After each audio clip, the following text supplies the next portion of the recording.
So hi! Welcome and welcome back to my YouTube channel, and for today's tutorial, ituturo ko sa inyo kung paano nga ba mag-clear ng cache file sa ating Telegram account.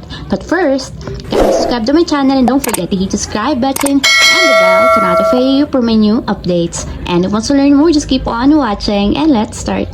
So yan guys, for today's video, i-open lang muna natin ang ating Telegram account or yung ating Telegram app.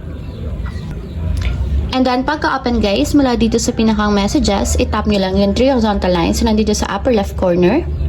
And then, after nyan, tap naman natin yung settings. So, dito naman sa settings guys, i-scroll up lang natin. And hanapin nyo dito sa settings yung data and storage. Then, tap. And then, pagka-tap guys, itap nyo naman dito yung storage usage. So, ayan, pagka-tap ng storage usage, ganito na yung lalabas. So, kung makikita nyo guys, nakalagay na dito yung pwede nyong ma-clear ng mga cache files. So, kapag tinap natin tong clear cache, ibig sabihin, lahat ng mga unwanted file is mabubura na sa ating Telegram. So, tap natin yung clear cache. So, may pop up na options, tap natin yung clear cache.